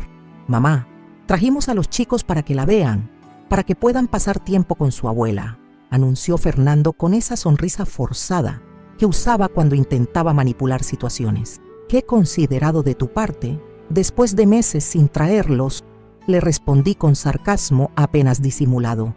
Fernando había calculado mal el impacto emocional de esta visita.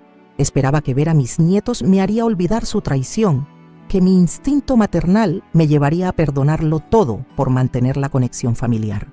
Pero la experiencia en la residencia me había enseñado a distinguir entre afecto genuino y manipulación emocional. Los niños jugaron en mi jardín durante 1 hora, mientras Fernando intentaba convencerme de reconsiderar nuestra relación familiar. Hablaba de la importancia de los lazos sanguíneos, de segundas oportunidades, de cómo los malentendidos podían superarse con diálogo. «Fernando, no hubo ningún malentendido. Tú planificaste meticulosamente engañarme, internarme contra mi voluntad y apropiarte de mi patrimonio. Esas no son acciones que se cometen por error», le expliqué con paciencia agotada. «Mamá, reconozco que tal vez mis métodos fueron incorrectos, pero mis intenciones eran buenas. Quería asegurar su bienestar», insistió con la narrativa que había construido para justificarse. «Fernando, si tus intenciones hubieran sido buenas, me habrías consultado antes de tomar decisiones sobre mi vida. Me habrías incluido en las conversaciones sobre mi futuro. Me habrías respetado como persona adulta capaz de elegir», le rebatí. Vanessa, que había permanecido en silencio durante toda la conversación, finalmente intervino con una observación que reveló mucho sobre la dinámica familiar. «Beatriz, Fernando solo quería lo mejor para usted. Tal vez no lo hizo de la manera ideal, pero su preocupación era genuina. Todos cometemos errores», dijo con tono condescendiente. «Vanessa, ¿usted sabía sobre los planes de Fernando de vender mi casa?», le pregunté directamente. Su silencio incómodo fue respuesta suficiente. Había sido cómplice activa de toda la operación, probablemente la mente maestra detrás de muchas de las decisiones. Los errores se cometen cuando tomamos decisiones rápidas sin pensar. Lo que Fernando hizo requirió planificación, investigación, mentiras elaboradas. «Eso no es un error, es traición calculada», les expliqué con claridad. La visita terminó sin reconciliación. Fernando se llevó a su familia con expresión de derrota, finalmente comprendiendo que había perdido irreversiblemente mi confianza y respeto. Sus intentos de manipulación emocional habían fracasado porque yo había desarrollado defensas contra sus estrategias. Durante los meses siguientes, mi vida se estabilizó en una rutina satisfactoria y autónoma. Me levantaba cuando quería, cocinaba lo que se me antojaba, recibía visitas cuando me apetecía. Graciela y Nicolás se habían convertido en mi familia elegida, demostrando día a día que los lazos del corazón son más fuertes que los lazos de sangre. Graciela me ayudó a organizar mis documentos legales de manera más comprensiva.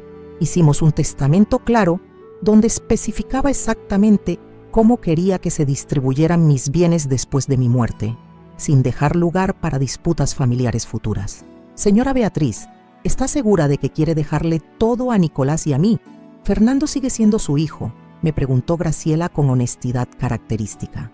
Graciela, Fernando demostró que solo le interesan mis bienes cuando puede beneficiarse de ellos.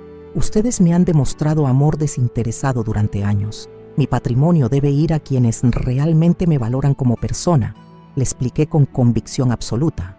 También establecimos un fideicomiso que garantizaba mi independencia económica mientras viviera, con Graciela como administradora. Esto evitaba cualquier posibilidad futura de que Fernando o cualquier otra persona intentara controlar mis finanzas alegando incapacidad mental. Un año después de mi regreso de la residencia, recibí una llamada inesperada. Era Mercedes, mi antigua compañera de cuarto, quien había conseguido mi número a través de la administración. Señora Beatriz, ¿se acuerda de mí? Soy Mercedes, compartíamos habitación en Atardecer Dorado, me dijo con voz emocionada. Por supuesto que me acuerdo. ¿Cómo está, Mercedes? ¿Sigue en la residencia? Le pregunté con preocupación genuina. No, querida. Su historia me inspiró a tomar control de mi propia vida. Contraté un abogado y salí de ese lugar. Ahora vivo en un apartamento pequeño, pero es mío, me contó con orgullo palpable. Su llamada me llenó de satisfacción profunda. Mi experiencia no solo había cambiado mi propia vida, sino que había inspirado a otra mujer mayor a reclamar su autonomía y dignidad. Fernando intentó algunos acercamientos más durante los años siguientes, especialmente durante fechas significativas como mi cumpleaños o las fiestas navideñas. Siempre eran contactos superficiales, protocolarios, donde intentaba mantener una conexión mínima, probablemente motivada por culpa social o expectativas de herencia. Yo respondía educadamente pero sin calidez, tratándolo como trataría a cualquier conocido distante. Había aprendido que el perdón no significaba olvidar y que mantener relaciones tóxicas por obligación familiar era una forma de traicionarme a mí misma. Mis nietos crecieron prácticamente sin conocerme realmente. Ocasionalmente Fernando los traía para visitas rápidas donde ellos se comportaban como extraños educados, cumpliendo con un ritual familiar incomprensible. Era triste, pero también era la consecuencia natural de las decisiones que Fernando había tomado años antes. Graciela se convirtió en la hija que Fernando nunca había querido ser. Me cuidaba durante mis enfermedades menores, celebraba mis cumpleaños con alegría genuina, me incluía en las decisiones importantes de su vida profesional y personal. Nicolás me trataba con el cariño espontáneo que mis propios nietos nunca habían demostrado. A los 75 años, 5 años después de la traición de Fernando, reflexiono sobre cómo esa experiencia terrible había sido paradójicamente liberadora. Me había enseñado a valorar mi independencia, a distinguir entre relaciones genuinas y obligaciones sociales, a proteger mi dignidad ante cualquier amenaza.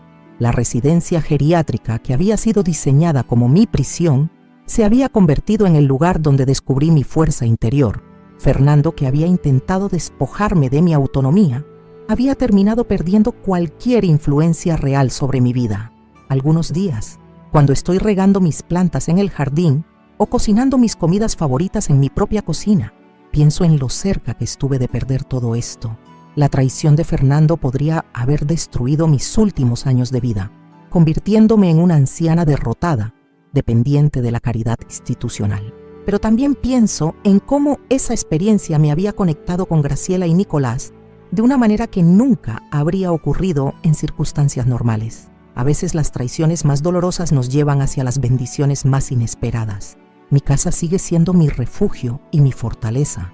Cada mañana cuando me levanto en mi propia cama, en mi propio cuarto, en mi propio hogar. Siento gratitud por haber luchado por mi derecho a vivir con dignidad. La lección más importante que aprendí es que nunca es demasiado tarde para defenderse.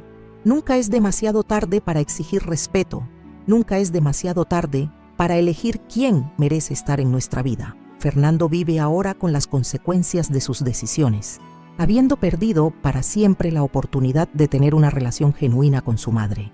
Yo vivo con la satisfacción de haber protegido mi autonomía y de haber encontrado una familia del corazón que me valora como persona, no como fuente de beneficios económicos. Esta historia que les he contado es la prueba de que una abuela de 70 años puede ser mucho más fuerte, inteligente y determinada de lo que los hijos malagradecidos jamás imaginan. Llegamos al final de mi historia y al mirar hacia atrás, todavía me sorprende la fuerza que encontré dentro de mí cuando más la necesitaba. Durante 70 años, siempre fui una mujer trabajadora, honesta, dedicada a mi familia, pero jamás imaginé que un día tendría que enfrentar a mi propio hijo de la manera más dolorosa posible. Cuando Fernando me llevó a esa residencia geriátrica, el día de mi cumpleaños número 70, pensando que me estaba dando el golpe final, no sabía que estaba despertando a una leona que había estado dormida durante décadas. Durante años, había aceptado pasivamente su indiferencia, sus visitas protocolarias, su falta de cariño genuino. Siempre encontraba excusas para su comportamiento, siempre justificaba su frialdad emocional. Pero existe un límite para todo en la vida. Existe un momento en que una persona debe parar de aceptar migallas y exigir ser tratada con la dignidad que merece. Para mí, ese momento llegó cuando descubrí que mi hijo no solo quería deshacerse de mí, sino que además planeaba enriquecerse vendiendo mi patrimonio a mis espaldas. La traición de Fernando fue doble y calculada. Primero, me internó contra mi voluntad en esa residencia, quitándome mi libertad y autonomía bajo el pretexto falso de cuidar mi bienestar. Después, diseñó un plan elaborado para vender mi casa sin mi consentimiento, usando documentos fraudulentos y aprovechándose de mi situación vulnerable. Era un esquema cruel que mostraba el tipo de persona en que mi hijo se había convertido. Durante tantos años, me culpé por el comportamiento distante de Fernando. Pensaba que tal vez no había sido una madre suficientemente buena, que quizás había fallado en algún momento crucial de su educación. Hoy entiendo que algunas personas simplemente nacen sin la capacidad de gratitud, sin el instinto de proteger a quienes los amaron incondicionalmente, sin la habilidad de reconocer los sacrificios que otros hicieron por ellos. Trabajé como empleada doméstica durante 40 años para criar a Fernando sola después de que su padre nos abandonó. Me levanté antes del amanecer durante décadas. Cargué peso hasta que mi espalda se curvó. Aguanté humillaciones de patrones malhumorados, todo para garantizar que mi hijo tuviera una vida digna. Hipotequé mi casa para pagarle una universidad privada. Me endeudé para darle oportunidades que yo nunca tuve. Mi recompensa fue un hijo que me veía como un obstáculo a sus planes de vida cómoda. Pero ¿saben qué descubrí en esta experiencia terrible? Descubrí que la familia verdadera no es necesariamente aquella que comparte nuestra sangre. Familia real son las personas que están a nuestro lado en los momentos más difíciles, que nos tratan con amor y respeto genuino, que se preocupan por nuestro bienestar sin esperar beneficios a cambio. Graciela Vázquez, mi vecina que se convirtió en mi hija del corazón, demostró más lealtad y cariño que mi propio hijo biológico. Cuando me encontré en la situación más vulnerable de mi vida, ella arriesgó su carrera profesional para protegerme legalmente. Cuando Fernando intentaba despojarme de todo lo que poseía, Graciela usó sus conocimientos jurídicos para blindar mi patrimonio contra sus ataques. El poder legal que le había otorgado años antes, siguiendo su consejo profesional, se reveló como la herramienta más importante para mi salvación. Cuando Fernando creía que tenía todo bajo control, cuando pensaba que estaba lidiando con una anciana indefensa, descubrió que había subestimado completamente la inteligencia de su propia madre. El momento en que Fernando se enteró de que sus planes habían sido frustrados fue una de las mayores satisfacciones de mi vida. Ver a ese hombre arrogante que había calculado fríamente mi destrucción, descubrir que había sido superado por la mujer que consideraba una víctima fácil, fue una lección de humildad que jamás olvidará. Pero mi verdadera victoria no fue proteger mis bienes materiales, aunque eso era importante. Mi triunfo real fue recuperar mi autoestima, mi dignidad, mi derecho a ser respetada como persona adulta y competente. Durante años me había disminuido ante Fernando. Había aceptado sus migallas de atención como si fueran favores. Había permitido que me tratara como una carga molesta. Cuando salí de esa residencia y regresé a mi casa, no solo estaba volviendo a un lugar físico, estaba regresando a mi identidad, a mi autonomía, a mi libertad de decisión. Era como renacer a los 70 años, más fuerte y más sabia de lo que había sido jamás. La experiencia me enseñó lecciones invaluables que quiero compartir con todos ustedes que han tenido la paciencia de escuchar mi historia. Primero, nunca acepten ser tratados con falta de respeto solo porque son mayores. La edad no es sinónimo de incapacidad y ustedes tienen derechos fundamentales que deben ser respetados por todos, incluyendo a su propia familia. Segundo, protejan sus bienes legalmente mientras todavía pueden hacerlo. Hagan poderes a favor de personas de confianza. Organicen sus documentos importantes. Dejen claros sus deseos sobre el futuro. No esperen hasta estar en situación vulnerable para tomar estas precauciones esenciales. Tercero, elijan cuidadosamente en quién confiar. Los lazos familiares no garantizan lealtad y a veces las personas que más amamos son las que pueden hacernos más daño. Observen las acciones de la gente a lo largo del tiempo, no solo sus palabras ocasionales. Analicen los comportamientos consistentes, no los gestos aislados de aparente cariño. Cuarto, nunca renuncien a luchar por sus derechos fundamentales. No importa la edad que tengan, no importa qué tan complicada parezca su situación, siempre existe una manera de defenderse, de recuperar su dignidad, de reclamar el control sobre su propia vida. La fuerza que necesitan probablemente está dentro de ustedes, esperando el momento correcto para manifestarse. Mi historia demuestra que es posible dar vuelta a las situaciones más desesperantes, incluso a los 70 años, cuando todo parecía perdido, cuando las personas en quienes más confiaba me habían traicionado, cuando me encontraba encerrada contra mi voluntad. Aún pude encontrar la manera de protegerme y recuperar mi libertad. Fernando intentó varias veces acercarse nuevamente después de descubrir que había perdido todo control sobre mi vida y mi patrimonio. Sus llamadas telefónicas oscilaban entre súplicas patéticas, pidiendo perdón y amenazas veladas sobre las consecuencias legales de mis decisiones. Algunas veces adoptaba un tono manipulador, sugiriendo que Graciela me estaba usando para sus propios fines económicos. Pero yo había aprendido a distinguir entre amor genuino y manipulación emocional. Fernando había mostrado su verdadero carácter cuando pensó que yo estaba completamente vulnerable. Y ese tipo de revelación no se borra de la memoria. Algunas traiciones dejan cicatrices permanentes que ninguna disculpa posterior puede curar completamente. Hoy, 5 años después de esos acontecimientos terribles, vivo tranquila en mi casa de Villa Gobernador Gálvez. Cuido mis plantas, cocino mis comidas favoritas, recibo visitas de las personas que realmente me aprecian. Graciela y Nicolás siguen siendo mi familia elegida, demostrando cada día que los vínculos del corazón son infinitamente más fuertes que los vínculos de sangre. Mi patrimonio está protegido legalmente a través de documentos que garantizan que irá a personas que me han demostrado amor desinteresado. Fernando podrá especular todo lo que quiera sobre mi herencia, pero nunca más tendrá acceso a mis bienes ni poder sobre mis decisiones. La lección más profunda que extraigo de toda esta experiencia es que nunca es demasiado tarde para cambiar el rumbo de nuestra vida.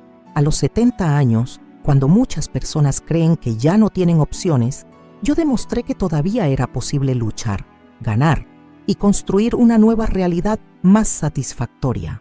Si ustedes están pasando por situaciones similares, si tienen familiares que los tratan con falta de respeto, si sienten que están siendo manipulados o aprovechados, quiero que sepan que no están solos. Existen recursos legales para protegerse. Hay personas honestas dispuestas a ayudar y siempre hay esperanza de recuperar el control sobre sus propias vidas. Mi casa sigue siendo mi refugio y mi fortaleza. Cada mañana, cuando me despierto en mi propia cama, en mi propio cuarto, en mi propio hogar, siento gratitud profunda por haber luchado por mi derecho a vivir con dignidad. Cada día que paso en libertad es una victoria sobre quienes intentaron despojarme de mi autonomía. Fernando vive ahora con las consecuencias permanentes de sus decisiones egoístas. Perdió para siempre la oportunidad de tener una relación auténtica con su madre, de ser parte de mis últimos años de vida, de recibir mi bendición y mi herencia. Sus acciones le costaron mucho más de lo que jamás podría haber ganado vendiendo mi casa. Esta historia que les he compartido es real. Cada detalle sucedió exactamente como se los he relatado. La comparto con ustedes porque creo firmemente que puede ayudar a otras personas que se encuentran en situaciones similares, que se sienten vulnerables ante familiares aprovechadores, que han perdido la esperanza de poder defenderse.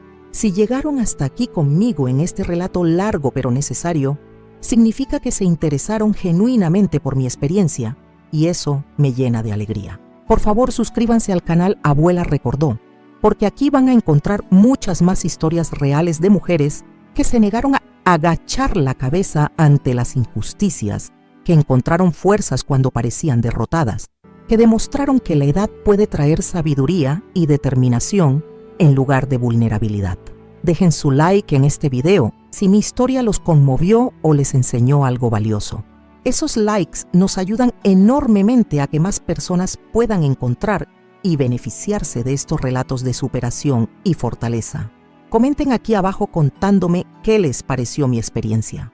Quiero saber si conocen casos similares en sus familias, si han pasado por situaciones parecidas, si mi historia los inspiró a tomar medidas para protegerse.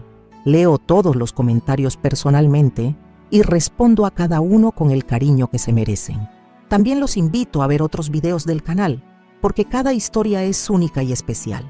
Son testimonios de mujeres reales que enfrentaron diferentes tipos de adversidades, pero que todas compartían la determinación de no dejarse vencer por las circunstancias. Si pueden ayudar nuestro trabajo a través del gracias, estaría profundamente agradecida. Producir estos videos diariamente requiere mucho esfuerzo, tiempo y recursos económicos. Tenemos gastos de grabación, edición, mantenimiento del canal, investigación de las historias. Cada contribución, por pequeña que sea, nos permite continuar trayendo estas historias importantes para ustedes y alcanzar a más personas que puedan beneficiarse de estos testimonios de superación.